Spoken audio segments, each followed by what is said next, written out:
How's it going, Digit fam? Sam Moore here. It's been a while.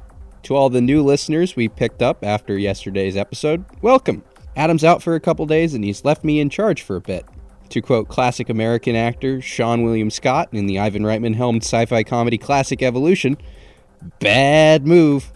Anyway, this is the Digit Daily Podcast for May 21st, 2019. Our top story today has to do with a little company called Huawei. Maybe you've heard of it. Yes, folks, that's right. Turns out this is a complicated and developing story where somehow even more things can happen.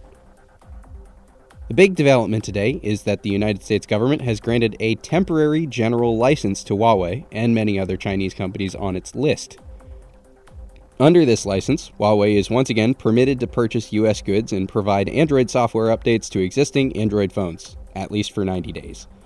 This means official software and security updates released on the platform won't miss Huawei phones. But it also allows Huawei to maintain the network architecture it's responsible for. This may actually have been the more significant factor in granting this license, as apparently it was done so telecom operators using Huawei equipment wouldn't be left hanging. Doesn't get brought up all that loudly these days, but Huawei is actually a huge player in networking technologies. It's one of the biggest investors in the development of 5G infrastructure worldwide. And according to the Rural Wireless Association, Huawei supports roughly a quarter of all rural wireless carriers in the United States. It's important to note, however, that this license only allows Huawei to buy parts to maintain its hardware, not build more or new technology. That means no new phones using US components and no new network equipment. Plus, if its license isn't extended, we'll be going through this all over again on August 19th. This seems like a temporary boon, but it might just be a way of minimizing the mess. According to Huawei founder Ren Zhongfei, the temporary license wasn't all that meaningful to the company anyway. Speaking to the Global Times China, Huawei's CEO said the company wouldn't suffer any setbacks from US trade sanctions. Part of that's gotta be bluster, but Huawei has been preparing for this kind of thing for years. No doubt the company has plans for an Android-less future, and who knows how long this trade dispute will even last. A permanent or even long-term spat could damage the US economy pretty significantly. According to the Information Technology and Innovation Foundation, these kinds of export controls could cost US companies up to $56.3 billion in sales over the next 5 years. That's not nothing. That's the gist of what happened Monday, though the official documentation won't be published until tomorrow. We'll update you with new developments as they come out. Moving on, it looks like Google Glass is still alive for some reason. The search giant unveiled Google Glass Enterprise Edition 2 yesterday, updating the previous model with a slew of new hardware specs. It now has a better camera, charges with USB-C, offers better Wi-Fi and Bluetooth connectivity, runs on a faster chip, and it can now be worn like a regular pair of glasses. It's still an enterprise product, so mercifully you probably won't run into any new glass holes out in the wild anytime soon, but hey, never say never, right? Anyway, why don't we get into the roundup? The Honor 20 launched today and apparently is unaffected by the US sanctions on Huawei.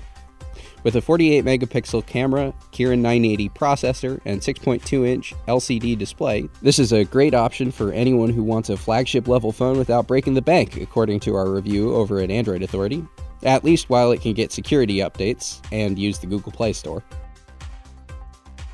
Apparently, the private information and contact data of Instagram influencers were targeted and scraped. According to TechCrunch, a database with data on influencers, celebrities, and brand accounts has been found online. It was hosted by Amazon Web Services and left exposed without even having password protection.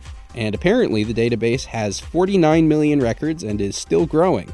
It includes public data like follower count, if the account was verified, profile pictures, and country of origin, as well as private information like the account owner's email addresses or phone numbers. Facebook says it's looking into the matter, which should make everyone feel better, because it's so good about privacy and protecting information. If you remember the big hubbub about Spectre and Meltdown, get ready for some new tech flaws affecting Intel chips. Yes, apparently yet again Intel processors are vulnerable to CPU design issues, and fixing them will significantly impact performance. Allow me to introduce Zombie Load, RIDL in Fallout, and store-to-leak forwarding. I don't know what these do, but it sounds like they don't do anything good. Apple and Google are apparently both recommending Intel users disable hyperthreading on their CPUs to deal with it, which could reduce performance by 40 to 50%. Yeesh! Well, at least AMD hardware is immune. Apparently, and this shouldn't be a surprise, the Game of Thrones finale was the most watched HBO show of all time. The episode, which everyone loved and capped off a season everyone loved with conclusions to character storylines and directions everyone loved, had 13.6 million live viewers, making it the most watched HBO episode of television yet. Early numbers from streaming bumped that up to 19.3 million viewers. Wow, a lot of people really must have loved that episode. If you've listened to dailies I've hosted before, you know that I like to end my roundups with space stories, and today's no different. This week, SpaceX is planning to launch the first 60 satellites in its Starlink internet satellite constellation. The constellation is meant to offer affordable wireless internet across the world beamed down from space, and could grow to include as many as 12,000 satellites. It's a key part of SpaceX's business, as revenue from this is meant to fund the company's Super Heavy rocket and eventually its Starship spacecraft. And I think that's going to do it for today, folks. If you'd like to learn more about any of these stories, check out the links in the show notes and subscribe to our daily newsletter on digit.com. If you like what you heard, subscribe to the podcast, leave a review, and don't forget to tell your friends about digitdailypod.com. Again, I'm Sam Moore. I am S'mores on Twitter. See you tomorrow.